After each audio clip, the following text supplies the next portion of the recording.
Hey guys, Andrew here with MarketEdge.Pro, and our AI event is on tomorrow. And we're going to be talking about their AI pattern recognition software, which is one of the most advanced software solutions in this space, more advanced than what Google has, what Microsoft, Facebook have.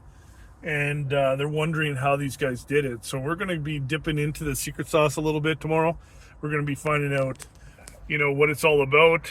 And also the good news here is that the founder of this company is a Christian. So we're going to be talking about his faith and how his faith has shaped his worldview and how he sees pattern recognition software and how they're using it for good to, work within trafficking to find people and bring them out of those types of situations. And then we're also going to get into some social issues like the social credit score and how they're using facial recognition software to control their citizens. And so I'd like to talk about the nuance of that. And if you have any questions, drop them down below, and I'd love to ask those questions to them. Or even better yet, jump on the event, be a part of the event, and be known.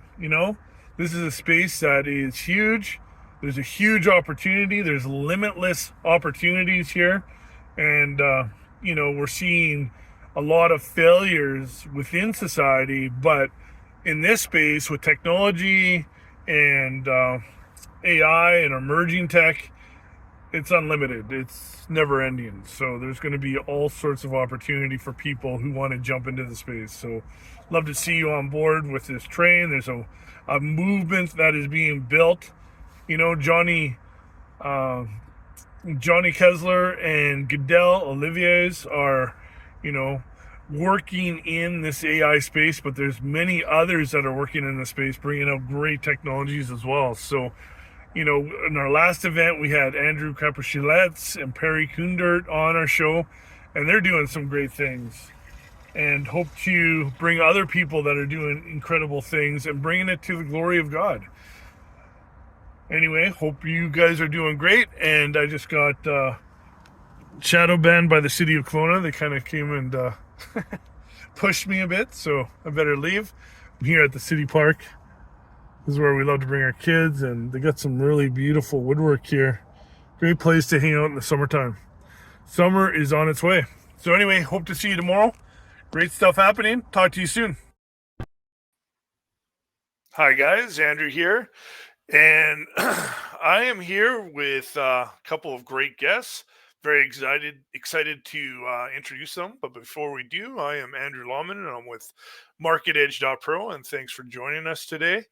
And what we do is we've built a human-centric wealth index to compete in the era of the AI singularity, and why I'm so excited to introduce our next guests here on the show. And I'm with another co-founder, Goodell Olivius, and I'm going to refer to him as G, and we're working on AIBard.com. And so without much further ado, we will bring them to the stage, and they are about to introduce themselves. So Johnny, if you could, please share a bit about who you are and what's brought you into the world of AI. Sure. I'm Johnny Kessler. I'm the CEO and co-founder of Deja Vu AI. What brought me here is how do we like to think of in the world where we know that there is one that guides our steps, that there is no accidents. And how I ended up in a position to become the CEO. I'm not the inventor of the technology, but I'm the one that's in charge of marketing it. But we ended up in a place where we were we made a friend. Became friends with the inventor of the tech, and he said we need somebody to bring it to market. And at the time, AI was there was a lot of buzz around AI, but it hadn't got to where it has been over the last couple of years. So we were kind of right before the swing took over. People started talking about AI generated art and deep fakes and all of that stuff. And as they were talking about it, and we're fortunate enough to have a technology that can be used to add some truth to what's being generated with AI nowadays. So that's how I got here, is literally by God arranging things to put me in a place where I have an influence over this company and the partnerships that I have. So, Yeah, that's fantastic. Thanks. And mhm. G, how about yourself? Hey, awesome. Well, first off, Andrew, thank you for having us. It's an honor to work with you, and of course, work with Johnny over at Deja Vu. It's pretty amazing. About me, well, what can I tell you? I am retired Navy, and also recently retired federal agent. Worked on various cases. The human trafficking space is something that's kind of near and dear to my heart. Obviously, as a man of faith, somebody that really wants to strive to be the best fighter out there, to fight all that, and use the tools that we have, including, of course, AI, to really put a dent in it. Never be afraid to get into work that that has no end. Let's of course pray about things and rescue as many people as we can. Yeah, it's just really awesome. I share my personal story, another time, but it's great to really be here and share the stage with just great gentlemen like you. Great. Okay, excellent. So, Johnny, why don't you take us on a bit of a tour of Deja Vu AI and then just share about the story of Deja Vu AI and how it's become one of the most advanced technologies in this space, where it even is outpacing Google, Microsoft, and Facebook. So the fortunate thing is the inventor of this tech and my business partner, he had approached those companies and they basically said, well, what you're doing is impossible. And we're kind of like, well, that's kind of like why most things are invented, because you find impossible things and new ways to go. I'm going to try to present really quick. So I'm going to hit share screen and see if I get it. If I don't, we'll just talk through it. So I'm not sure. Nope, I don't think it's going to work. It's going to just show my background. So I think we'll just have to talk through it. My apologies. So Do you want to email it to me and I'll present it? I could. Yeah, let's do that. Okay, great. So I will set that up right now. We'll just talk a little bit about what the capabilities are. And while I'm emailing that, so what Deja Vu AI is a little different than most other AI. And this is kind of, I think, Andrew, what you wanted to talk about with the singularity of AI and what a lot of people refer to as AI, is oftentimes machine learning is what they call it. They get those two terms are used interchangeably, and they're not always interchangeable. But what you can do with AI, obviously, what a lot of people do with AI is what they call generative. You guys have seen Chat GPT. Write me a paragraph that's based on this topic, and so forth, and it will do the work for you. Basically, that's generative AI that makes decisions saying, I think I know what you're going to say or what you want to say, so I'm going to be predictive and say that. Where our AI is different, massively different than everybody else. That is generative AI. What our AI does is actually deterministic. It tells you an answer. So think of it as you're looking through a sea of data, and often one of the geek terms that we use a lot is unstructured data. And the largest consumption of data right now in the world is images and video. Look what everybody's, it's almost astounding to see how many petabytes of data are being uploaded a day to social media platforms. And then having the intelligence to look through that. Right now they're arranging, or they're expecting, kind of like, again, the world why Goodell and I get involved in human trafficking and child exploitation investigations and such, is so much of that data they have no way of classifying and finding out what's in it. But what our AI does is it allows investigators to find the answer quickly of where did this come from, how is it created, and again, adding that truth to the AI side. So that's a little bit about what Deja Vu AI is. And if Andrew, if you've got the presentation, it should have emailed to you. The first part that we like to show is we bring up an image and we show it to you, and we say, you as a human can identify what this is, what this pattern is, and that pattern recognition is what our human brain does, and that's what my business partner invented as a way to mimic that pattern recognition. So yeah, the next slide there, right there, you see that picture that's on the left. We can actually, our brain can look at that and say, we see the Mona Lisa. But if you compare this to all other AI, including our friends that Andrew mentioned earlier, they look at that and they give you the wrong answer. But if you go down just a little bit further, Andrew, the solution, we are the only tech on the planet that can take that picture of the Mona Lisa and give you 98% confidence that these two pictures match and there is a pattern match within it. So that's a little bit about what we do and then how is it applied. And this is actually where Goodell and I met, was through connections of people doing human trafficking investigations and so forth. And I think those are some of the questions that you want us to go that you'll ask a little bit later, Andrew. I think you'd mentioned you wanted to go down this path. I don't want to go down too far, but the one of those things. Do you want me to go into the deep fakes and that part of the discussion? Yeah, sure. Unless G, you want to add anything to what Johnny's saying? No. He's head on. It's just I want to make sure that Johnny, you emphasize on the different industries that it applies to, right? Not just kind of like narrow or tunnel vision into what we can do. It's that plus, all the different industries, medical imaging, arts and entertainment, the public and safety sector. It's so many applications, right, that Deja Vu can have. Right. And what a lot of people struggle with is they expect, like, for example, and I'm sure you've all have seen the images of like CCTV video, like security video that draws a box around a person, and that person is walking and they show the path, and they can use some AI to predict where they're going to go or what their behaviors are.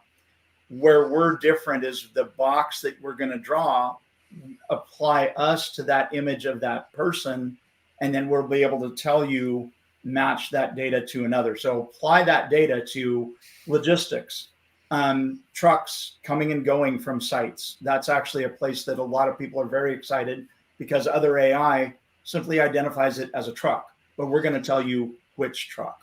And we're also in communication with other organizations, very, very good Christian run organizations that deal with quick serve restaurants with the drive-through, being able to use a vehicle to identify who's coming to the drive-through and saying, hey, Johnny, you were here yesterday and you ordered this. Would you like the same order again? So those kind of things that make the efficiencies of quick serve restaurants, they make logistics and even the shopping experience of humans better. That's some of the places we're going. And again, in the space of art and entertainment, this can be used for product identification and product placement. And there's a ton of places that it can be used as well, that we're exploring. We're working with other partners to get us to some new markets as well. Goodell, you want to add anything else?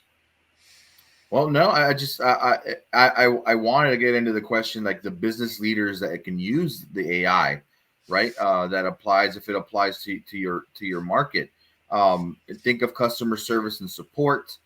Think of sales and marketing. There's operations and supply chain, HR, talent management. Just so many applications that can be used, for all this, right? And we can get into details. There's obviously the fraud detection and risk management for financial industries as well. There's just so much that it could be. It's a powerful tool, right? And it's just important to note that, yeah, it's not a complete solution on its own. It's just best combined when the experience is there, right? With the intuition of human experts. to make it happen. And just organizations need to really build the knowledge right now and get into it, get into the data and the multiple sources to uncover hidden pathways for their business growth, if you will. Yeah, Yep. that's great, G. Is there anything else you want to cover in your presentation, or can we stop sharing? Not in the presentation necessarily. We could go into more detail, and actually, Andrew, maybe if anybody has those questions or puts them up to you, we're more than happy to go into a full demonstration and presentation to show them the capabilities. But to answer that question that you gave, or I mentioned, deep fakes. I know that's a big issue because a lot of people are concerned. How do you tell what's true? And what applying technology, just like Goodell said, applying technology and understanding its use case and using it for that use case in conjunction with other things. Because Goodell, your experience, you've got a ton of other AI that all of those, for lack of a better analogy, this is like it's a tool in the toolbox. You've got a bunch of tools that can do a lot of things that can add that level of truth to sort through fake news and deep fakes. There's actually, in my opinion, there's two parts of fake data that comes at us. We all get these posts that come across social media that say, oh my gosh, put this zip tie on this. These bad guys are putting zip ties on cars, and that's actually just to get clicks, get likes and get shares. There's little or no data behind that people are creating. And what they're doing is those stories will resurface. Wait 6 months, wait 3 months, whatever. Story comes back, and then everybody gets all excited. Oh my gosh, we got to look into this. You got to watch out for somebody putting a dollar bill on your windshield. That data, by using imagery and video, you can actually sort through and say, somebody has already used this story. This is data that's already there. So that's how our technology can be used to combat the issue of fake news, fake stories, rumors, and even AI generated deep fakes of a celebrity or politician speaking and making them say something. You can look at back at the core of how it was created. So hopefully I didn't go too far down the path that you were asking. No, you're doing great. This is fantastic.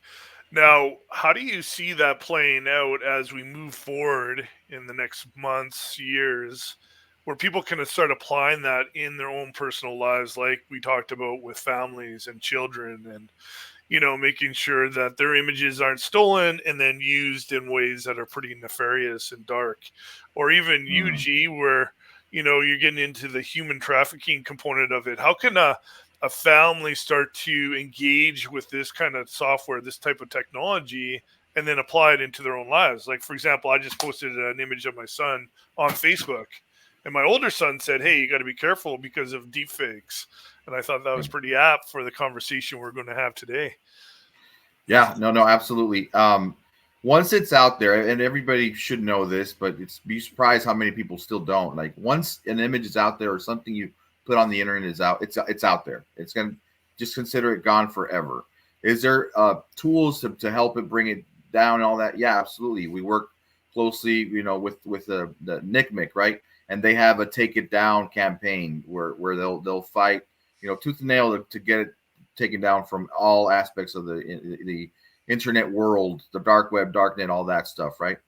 But the use cases or how, right, this all happens and how parents can get involved is to obviously learn the mechanisms of what it can do, and how you can use obviously AI, and how we use it also is the analyzation, right? It analyzes online ads, social media posts, other digital content, to kind of identify patterns and indicators of potential, trafficking activity, child exploitation.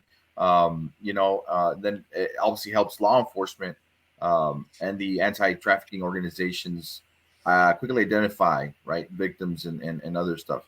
The machine learning models can be trained on the historical data, if you will, to kind of predict areas or communities of that high risk for trafficking, sometimes based on socioeconomic, right, patterns or migration patterns, as we know some of the stuff that's happening now. You know, and it allows the limited resources really to be focused on the prevention and intervention efforts, right? Take that proactive approach. There's that pattern recognition and other computer vision techniques, right, that are out there, that can be applied to images and videos, to just flag conversations or something. Bark.us is something that is really good, and kind of on top of that, and that's like kind of like their game. There's the natural language processing, right? That can analyze a lot of the text, the online forums and chat rooms, to flag the conversations that may be related to any of the nefarious stuff, right? So organizations, parent organizations, parents around schools, right? They should really build the knowledge, create graphs, even, you know, that just combine that data from the multiple sources, and we can obviously help them do that. We can help them establish something like that. It's AI itself is a powerful tool, and if we use it for good, I mean, it could have such a huge impact. Hopefully, I answered your question there, Andrew. Yeah, that's good. That's a lot of information right there. Do you have anything you want to add to that, Johnny? Yeah, I also to go from where Goodell was headed, I highly encourage parents to never have the mindset of, oh, my kids will never do that. As soon as you think that you're insusceptible to an attack from the evil side of the world, that's when you're most vulnerable, because there are people that we know and we have met. That's part of the reason why we've met some of the people that have become investors in our organization. Was somebody in their staff didn't know, but their children were being groomed. And even some friends of ours that have been in the news, you've heard stories that recently that somebody set up a 13-year-old female profile on a social media platform, and within 1 hour they were being groomed for sending pictures that they shouldn't. And then not only that, but within 90 minutes had access to hardcore pornography one click away. And that was, and that's what you can assume is, if you're not ready for that and you don't educate your children, you don't keep them, and be on the preventative side. Because my hope, and I'm speaking for you to Goodell, we don't want to have to rescue kids. We do, and we go help with those things, but we would like it if they didn't even get in that situation. So preparing your kids, and not just kids, young adults and everybody, to understand that, and unfortunately they're using AI in a bad way in some cases, again, like the deep fakes, and they're using their faces extracted from social media platforms to put them into something else. It's just important for parents to never assume that you know the answers. Never assume that you have prepared your kids the best way. You got to prepare them as much as you can. Pray for them, do all of those things, teach them about what to do, but always be aware that they've got influences from other people, and especially social media, that are going to take them somewhere that they shouldn't. Didn't mean to turn this into a educate your kids question, but that's the only thing I like to add, is just make sure the parents are aware, and that there are people that are trying to do bad things. Well, yeah, that's fantastic, because a lot of business owners are parents. And so this is a huge concern for many people, you know, for young children, where they're going, what they're getting involved with, and for the older children as well. Now, you know, how soon will it not be available, or some sort of solution where they can log in and then utilize this software? Or can they tie into the software and get using this right at the get-go? Goodell, you mentioned it, right? Bark. Yeah. So I mean, obviously, I'm not advocating for that. Well, I am advocating, but I'm not like in any way in a relationship with them, other than we are users of it, the household, right? And that really searches the algorithm. So if anything that's there involving bullying, cyberbullying, violence, anything that's red flag, uh, Bark has routers, and they have phones that, if you put it on your app and your kid's app, right, or your kid's phone, I should say, they will kind of really immediately ping you regarding that situation, and parents can kind of really be in charge of it. Now, is it a double-edged sword? Yeah, because they could be others, bad, nefarious people can use it, and to know who your kid's kind of talking to and all that stuff, or people that aren't parents or whatnot, right? So obviously you have to be careful with that. Just something to think about. Mhm. But yeah, that's obviously a good application, Yeah. to use. Okay, that's fantastic. That's great. That's some great resources for parents. So, Mhm. jumping in the business side of this, where do you guys see immediate growth for Deja Vu AI? And then where do you see the long term play starting to play out for you guys? Immediate growth is we're actually seeing a lot of application in logistics, as mentioned earlier, for Hmm. tracking, intelligent tracking of goods and services.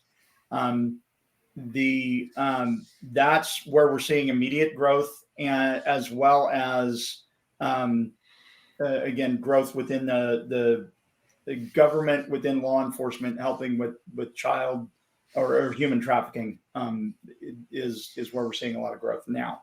Where we see it going in the future, again, is towards that quick serve restaurant and inventory management that is beyond. And certain retailers have tried this over the years to try to get an AI platform to do their inventory for them. It's been difficult because they could identify that there was a product on the shelf, but they couldn't identify which product it is. So that's where we come in as a new way of doing that work to say, I know that is an ibuprofen product, ibuprofen PM on the shelf. I can tell you where it's sitting exactly to help them with that. So we're seeing a lot of growth towards inventory management and logistics. But again, there's a vast application all across the board for a lot of capabilities, including making autonomous navigation safer and so forth for vehicles. If you guys have seen that in the news, that's another initiative that I see as near future, not too far off. We're actually working with those organizations already. Hmm. And Johnny, if I may, it reminded me of like a little analysis, right? I come from the data analytics world. When you said ibuprofen, when it came to healthcare and medicine, right, which is another possible application that we that is already being explored, obviously by Deja Vu, and is ready to kind of be looked at further. Um, but it's earlier and more accurate diagnosis, right? Whether of diseases, right? Using that AI analysis of medical imaging, genetic data, etc. You name it. Um, there's acceleration of the drug discovery and development of predicting, like like promising molecules or treatment pathways, if you will. There's personalized treatment plans that could come from that. There's just so much more. AI assisted robotic surgery. I've seen that. It's a little like, oh, I don't know about that. But I've seen it being put to the test. Right. Greater precision and like better outcomes. You don't know, right? So it just kind of reminded me of the analysis that we were kind of looking at before on that when you were pinging on that. But Andrew, back to you. Sorry. No, no, don't apologize. This is fantastic. This is so great and fascinating. So, I guess, how would a business leader or a small business owner leverage this technology or AI to really accelerate what they're doing?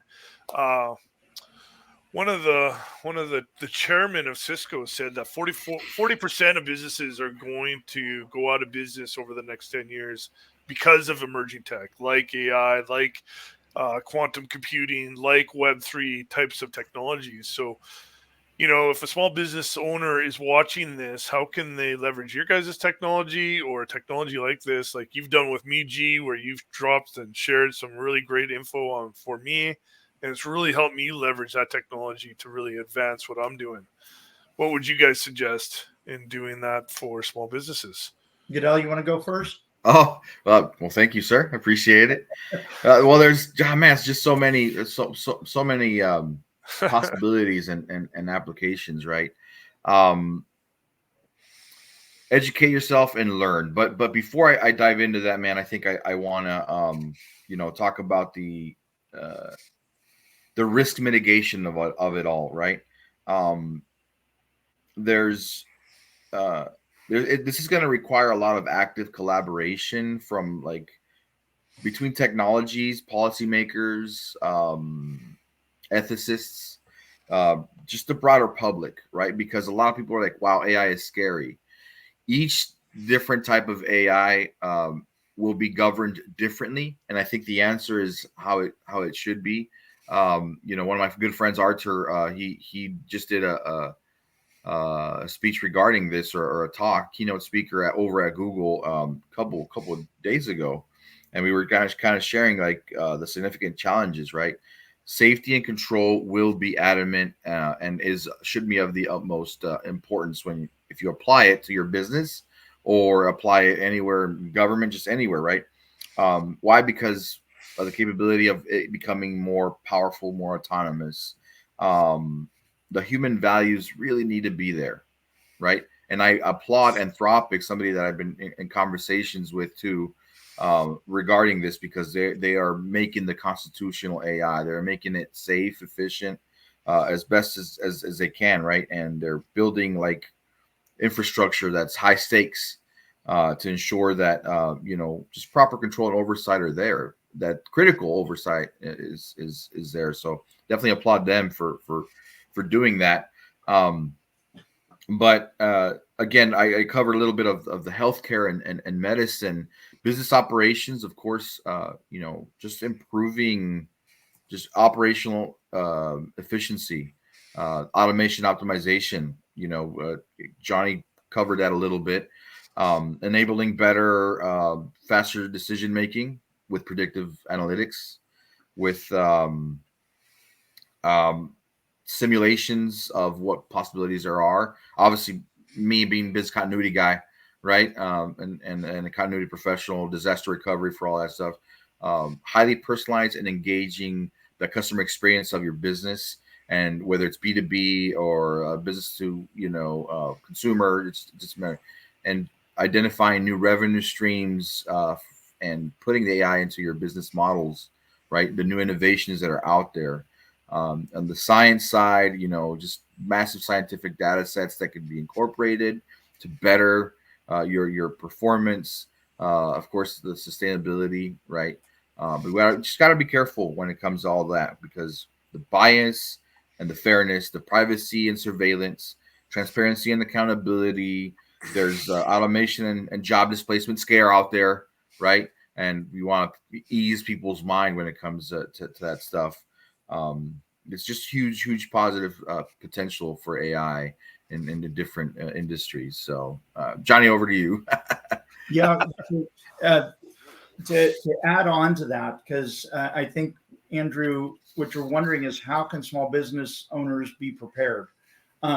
The ones that are not prepared are the ones that are going to be in that failure state. The ones that are prepared, kind of think about, back to the Industrial Revolution, or think back to vehicles. Everybody first thought, oh, vehicles are going to replace all the horses. We're never going to see horses again. No. And that's what we need to think about. Our human element of AI is, and this is case in point with one of the construction companies we're working with, is their waymasters are literally that button pusher that waits for something to pull in. They look at it and they push the button. And these are guys with a degree in logistics. And they're like, I'm basically just that button pusher. I want to go do something more meaningful with my job. And they have a skill that can be used somewhere else in the business. So don't think of it. Sure, AI is going to make us more efficient. It's going to do things more efficiently. Even again, the analogy or thinking about cars, 100 years ago, it was not easy for most people to just hop in a car and go to the store and grocery shop. Most people, it wasn't as common, but cars, as they produce, they got better, they get more efficient, it's better to use. That's what AI is going to do for us in this. And we can't think it's those that let the people go down the path of AI is scary and it's going to replace all humans. Those are the ones we have to kind of, it's not that scary. We're going to find something that you want to do, not something that you have to do. So it lets the human, and that's the thing that another thing that I believe God created us with creativity, and that creativity, we can build things, but AI is never going to reach the ability that the human creativity that God built into all of us. And so thinking that we're going to be replaced, our creativity is going to be replaced by a machine, that is just not possible. It's going to get better. You can look at AI generated art, but you can still look at it. And a lot of people look at it and say, yeah, there's no soul in that. There is a need for artists. There's a need for this. So the people, the business owners that are going to succeed are going to find how to adapt this to their business and make it work into their business model and their processes to find efficiencies to say, again, think through a drive-through rather than having to have somebody come up to a window, order, and then go park and then pay an employee to take their food out to their car. It's going to be better to get the shop more organized and efficient behind the scenes so that when they pull up to the window, they get their order and they go on their way. So think of it as efficiencies. We're just going to find better ways to be more efficient with the resources that have been given to us as small businesses. That's my belief. There are some that still will stand up and say, AI is going to rule the world. Skynet is imminent. I don't think that's the case. I think we just have to learn how to embrace certain parts of it. And like Goodell said, regulation is necessary. And not to turn this into a go out and speak to your representatives, but we need to make sure that the people that are representing us that are making laws know and understand the laws that they're creating that are going to govern the AI. And how is that going to be cross-checked with societal things? So that's my 2 cents. Well, that's good, guys. You just downloaded and dropped a lot of information there. Okay, I want to do the same on both you guys, and this is excellent because it's kind of at the core of what I see culture and society evolving into is laws. And let's start with China and the social credit system and how they're using AI and deep fake or deep pattern technology, facial recognition technology to grab that information, pull it into a centralized database system, and then create a digital ID around that system so that you are not going to be able to buy or sell without being a part of that system. Now, me and you, G, have talked about holochain and being able to decentralize this data out on a postmodern blockchain solution. Mhm. How do we do that in accordance with governments? So, Johnny, you said don't go out to your MP. Well, we didn't want to turn this into going out to your MPs and talking to them, but how do we, as innovators, and bringing that God intelligence into what we're building and designing, how do we go about doing that? So, either you or Johnny can jump into that, and I would love to hear what you have to say.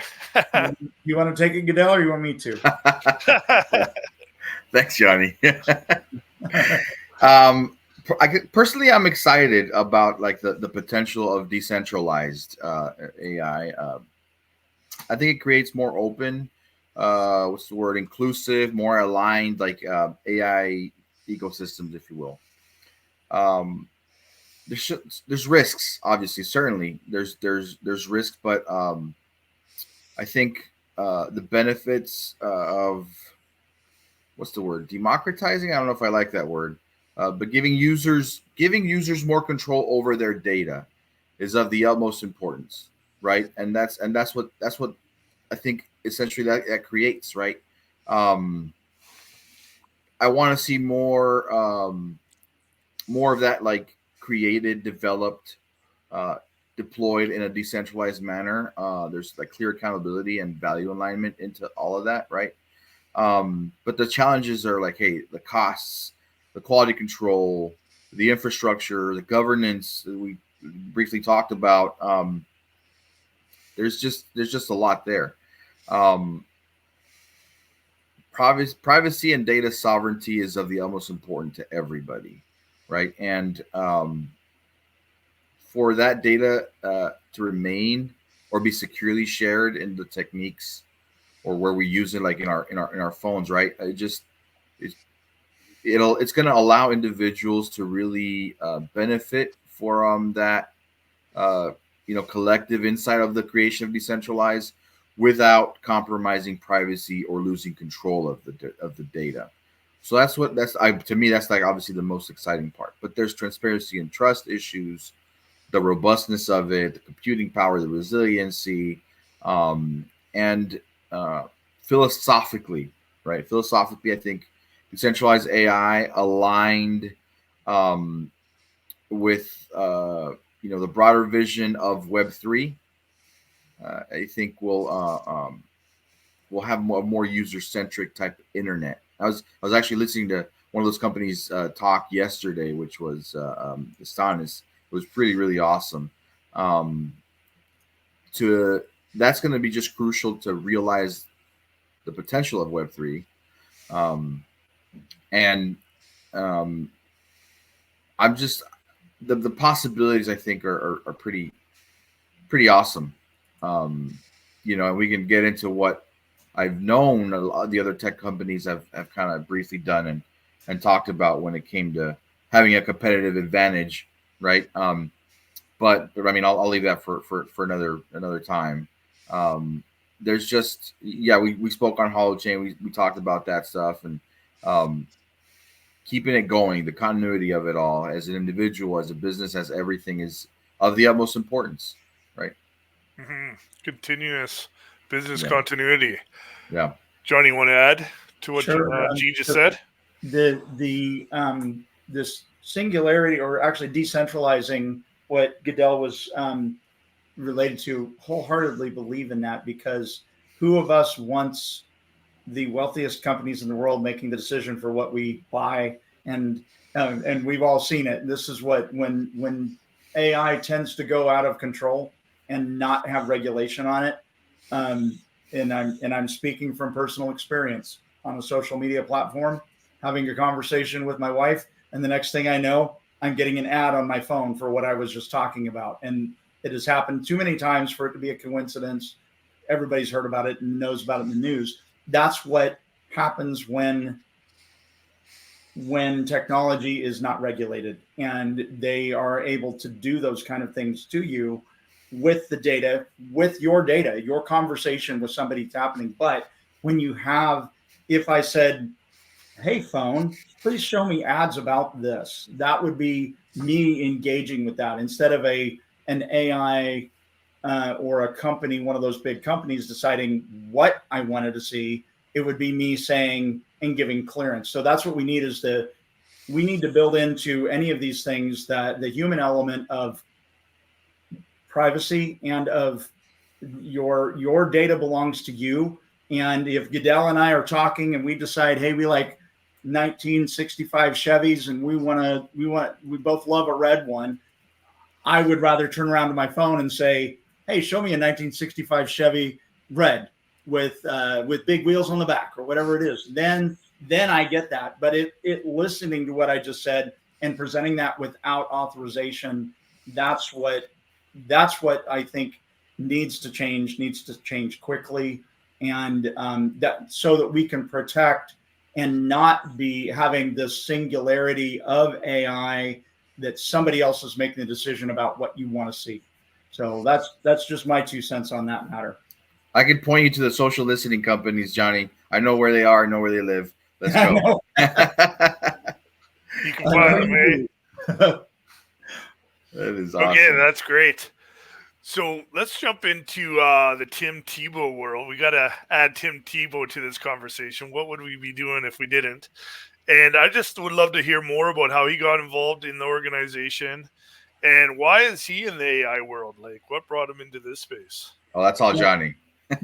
So I'll tell you how we met. We were actually at a conference, the National Child Protective Task Force conference. As a contributing member, we've been supporting that organization for a while, and Tim was there as a speaker. And he approached me after one of the after events, and he said, "Why isn't this tech in every cop's hands that's rescuing kids?" And I said, "I'm a small business. I can't afford to do that." And he said, "Well, I want to help. How can I help?" So what they've brought with them, and the reason why he saw this is the investigation capability for rescuing children and human trafficking victims is oftentimes there are little clues, and you can look up some of the videos from the National Child Protective Task Force conversations and what little clues down to a pack of string cheese that have led to the rescue of an abused child. Not we didn't do the image recognition that did that. That was somebody else, but it's going through that investigation process that says, what are the clues that I have? And so often what people don't know is that data that's in social media, data that's in their phones, that can have clues to maybe what happened to these missing children or human trafficking victims. So that's what, and was, I believe it was one of those God moments that he just heard me talk. He approached me and he's like, "Yeah, let's do this. Let's get this together and figure out how we can use this." We have specifically asked, we're trying not to have Tim just openly broadcast that he, the term deja vu AI, we don't really want him to have to be telling people about that. He's just standing behind us, giving us the resources and inviting us to events that we want. But he wants the technology to learn to stand on its own, which is what my job is, to get it out to the market. But he got involved again because he saw the need. The group that we work with, if you saw his testimony to Congress a few weeks ago, if you haven't, go back to YouTube, search Tim Tebow testimony to Congress. It is an amazing display to hear of the people that were on that panel, to what can be done with AI to detect and help find these missing children and human trafficking victims. So that's how he got involved, was putting us in, as part of the Tebow group, and basically a forerunning technology that can be used for these investigations. So, and that's in a way how I met Goodell, was through those connections, and how basically people of the same heart that are doing good with what God's put in their hands and trying to continue to do good and fight these giants that we're facing, like unfathomable amounts of data, and helping them sort through that. So that's what I'm here to do, is use what God's given me to do in the space that he's given, and find wonderful friends like you guys to help us along the way. Gee, do you want to add to that? No, just, it's been obviously so far great to work with Deja Vu, and just being a part of the Tim Tebow group is pretty awesome. Tim Tebow group actually interviewed me not long ago, because I was possibly going to grab a position with them and all that. I met with their HR people and all that stuff, and they were amazing. They were just so nice to talk to, and very, very professional on the way they handle all that, and it's just great what they're doing, and to be kind of come full circle, right, in that note, and obviously in the fight to eradicate this horrendous, heinous thing, meet great friends and make another connection that's like in common was just awesome, right? And so that was super cool. Again, as I'm sure it was crafted by a higher power other than ourselves, right? So yeah, that's what I have to add about the Tim Tebow group. They're just a bunch of professionals. I'll add something because Goodell won't toot his horn, but he didn't want to have to move across the country, and he's growing where God planted him, so that's why he didn't grow that, didn't make that jump. But it wasn't because Goodell is highly qualified and connected, and I'm honored to be counted amongst people like Goodell. So like thank you, Johnny. He won't say that about himself, but I will. Yeah. Thank you, Johnny. G's a man. Mm-hmm. Far from it, gentlemen. Far from it. All right, guys. It's 10 minutes left in this online event here. So, what's the quickest way for a small business to adopt an AI strategy, and where should they focus in on first? And then how do they use that to scale into an exponential organization where they can start to rapidly scale their business? And maybe you'd like to share a bit about your own experiences, Johnny, in doing it, and then how a small business can use these tools to really grow what they're doing. Well, small businesses, again, if you're an established business that is beyond the seed stage, you're actually in production and you're producing a product, it's imperative to find others like yourself that may already be down the path that are a few steps ahead. I highly recommend asking other people around you, and asking others, even especially in the Christian community, a Christian business community, to say, hey, I'm going down this path. Where would you recommend that I go? And there are a lot of resources that will help you find, because again, saying small business, we range anywhere from a single consumable product to who knows what. So you need to know what your market segment is, know what other people, this is what I always like to say. I may not have the answer, but I know the one that does. So ask and say, hey, I need help. And I just, in fact, saw it yesterday. Somebody said, it was a meme somebody had posted that said, I finally told God I'm done. And he said, well, good. Now I can get started. So just remember to ask the question. That's what I would highly recommend for Christians, is ask the question of him first, and then ask for his guidance, because he will. It's amazing to see, if you went back 4 years from when I started Deja Vu AI, made my garage, sitting in my garage, what it's turned into is just a whole bunch of, there's a lot of faith involved, and just finding those people that will stand with you in faith, and also people, and this is also what I count on Goodell as well. If I misstep or I'm going somewhere, they go, come back to this. People that are willing to give you hard advice in the right way are critical in the space, for especially when it's dealing with the emergence of AI, and how do you apply it? How do you make it work with a business plan in this very fast moving paced economy and society? So, Goodell. Yeah, that's good. Yeah, no, very fast indeed, Johnny. It's a great question, Andrew. And, I think that would be a good time for people to take notes, because I had charted out something that's really good, right? When it came to the components, whether a small business or business of any size, and how they can adapt it, right?